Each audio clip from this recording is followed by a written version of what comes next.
Hello dear students, થર્મોડાયનામિક્સમાં આજે આપણે classification of થર્મોડાયનામિક સિસ્ટમનું સ્ટડી કરશું.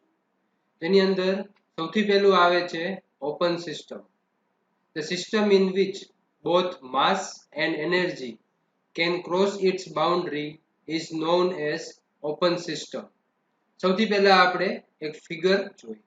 સ્ક્રીનની સામે જે ફિગર દેખાય છે એ ઓપન સિસ્ટમની છે, જેમાં માસ અને એનર્જી બંને સિસ્ટમ અને સરાઉન્ડિંગ વચ્ચે ટ્રાન્સફર થાય છે. એનર્જી ઇન અને સિસ્ટમમાંથી એનર્જી આઉટ, એટલે કે સિસ્ટમમાંથી સરાઉન્ડિંગમાં એનર્જી ફ્લો થાય છે. સેમ માસની વાત કરી તો માસ પણ ઓપન સિસ્ટમની અંદર ઇનલેટ ટુ આઉટલેટ ફ્લો થાય છે. For example, system of boiling water in an open utensil.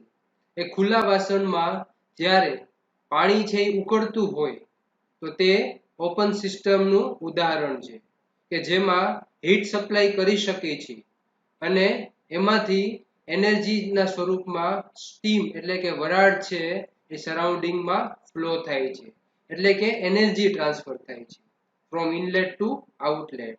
અને સેમ જ્યારે ખુલ્લું વાસણ હોય ત્યારે આપણે પાણી ઉમેરી શકીએ છીએ અને પાણી જ્યારે ઉકળતું હોય ત્યારે પાણી છે એ ઓછું થાય છે, એટલે માસ પણ ઇનલેટ ટુ આઉટલેટ ફ્લો થાય છે.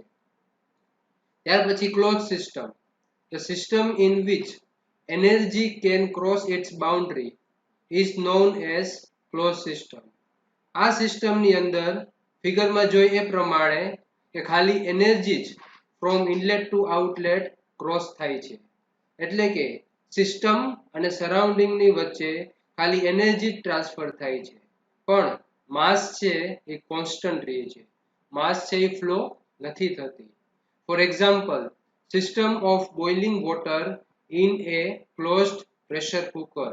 એક ક્લોઝ પ્રેશર કુકરમાં પાણી ઉકળતું હોય તેને એ ક્લોઝ સિસ્ટમનું એક્ઝામ્પલ છે, કે જેમાં એનર્જી છે એ ફ્લો થાય છે. આપણે એનર્જી હીટના સ્વરૂપમાં એનર્જી આપી છે અને પ્રેશર કુકરમાંથી આપણને સ્ટીમ એનર્જી મળે છે, પણ ક્લોઝ પ્રેશર કુકર હોવાને કારણે આપણે પાણી છે એટલે કે માસ એ ટ્રાન્સફર નથી કરી શકતા. ત્યાર પછી છે isolated system. The system in which neither energy nor mass can cross its boundary is known as isolated system. ફિગરમાં જોઈ એ પ્રમાણે કે જ્યારે માસ અને એનર્જી બંને સિસ્ટમ અને સરાઉન્ડિંગ વચ્ચે ટ્રાન્સફર ન થઈ શકતા હોય તેને કહેવામાં આવે છે isolated system. For example, hot coffee field in A closed thermos.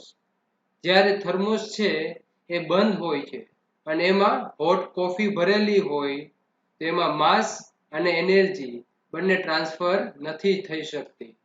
તો it is the example of isolated system. Homogeneous system. If each and every part of the system has uniform physical structure and chemical composition is known as homogeneous system. કે જ્યારે સિસ્ટમના દરેક part, દરેક molecules, દરેક atoms છે એનું physical structure અને chemical composition એક સમાન હોય તેને કહેવામાં આવે છે homogeneous system. For example, pure ice, pure water. શુદ્ધ બરફ, એકદમ ચોખ્ખો બરફ અને શુદ્ધ પાણી. તો બરફ છે એ સોલિડ સ્ટેટમાં છે પણ એની સાથે કોઈ પણ ટાઈપનું મિશ્રણ નથી, એટલે એને કહેવામાં આવે છે હોમોજીનિયસ સિસ્ટમ.